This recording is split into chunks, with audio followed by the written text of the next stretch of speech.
नमस्कार किसान भाइयों, आइए आज जानते हैं तंबाकू इल्ली या जिसे अंग्रेजी में टोबैको कैटरपिलर के नाम से भी जाना जाता है।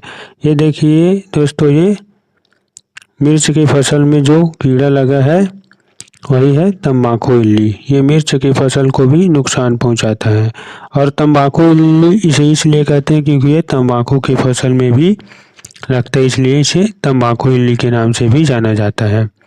इसका वैज्ञानिक नाम है स्पोडोप्टेरा लिटूरा और आर्डर है लेपिडोप्टेरा और फैमिली नॉक्टिडी।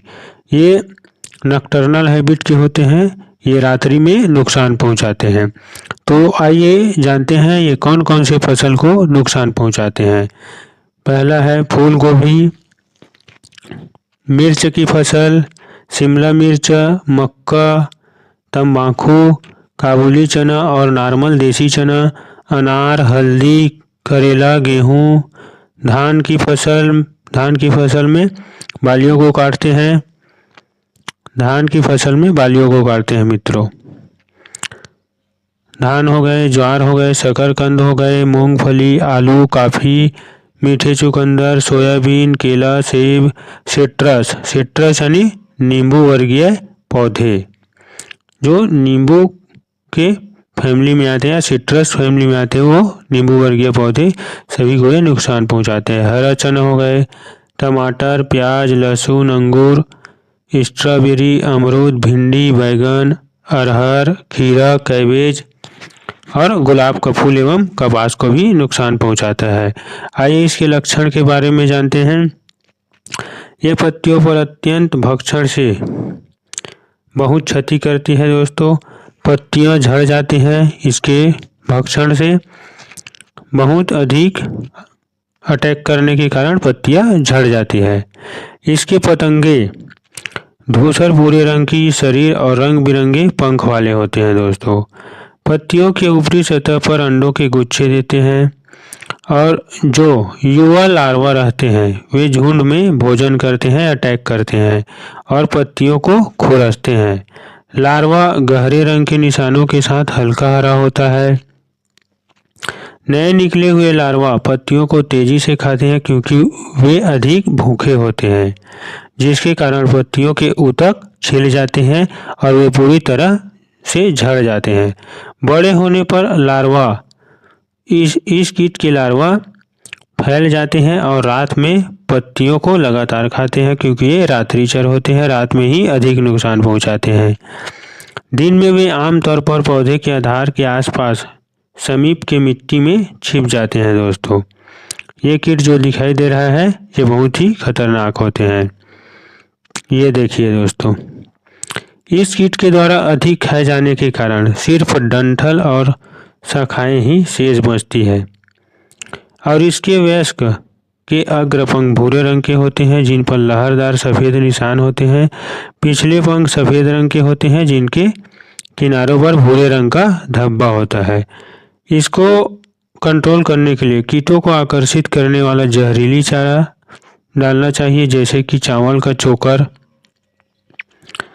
5 किलोग्राम के साथ 500 ग्राम गुड़ और कार्बेरिल दवाई 50% WP वेटेबल पाउडर जो आता है या क्लोरपाइरीपास शाम के समय खेत में मिलाकर डाल दे दोस्तों। इसकी गुड़ के मीठे होने के कारण उसके आएंगे और ये खाएंगे तो दवा मिले रहेंगे तो ये मर जाएंगे।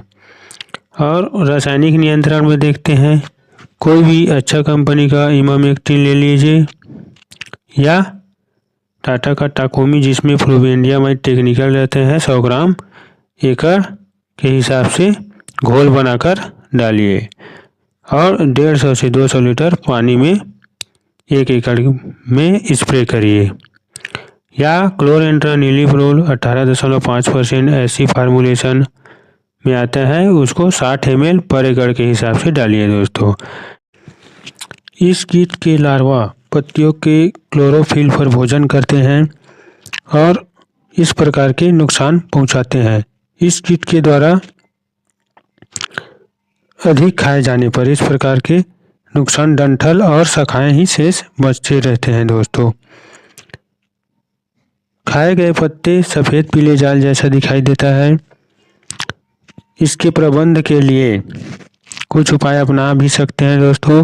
ग्रीष्म काल में गहरी जुताई करें खेत की किसान भाई, और मानसून के पहले बुआई से बचे किसान भाई लोग। संक्रमित पौधों के भागों को, अंडों और लार्वों को एकत्रित कर नष्ट कर देना चाहिए। इसके लिए फेरोमोन ट्रैप का भी उपयोग कर सकते हैं किसान भाई। 1 हेक्टेयर में कम से कम 10 फेरोमोन ट्रैप का उपयोग लगा सकते हैं हम।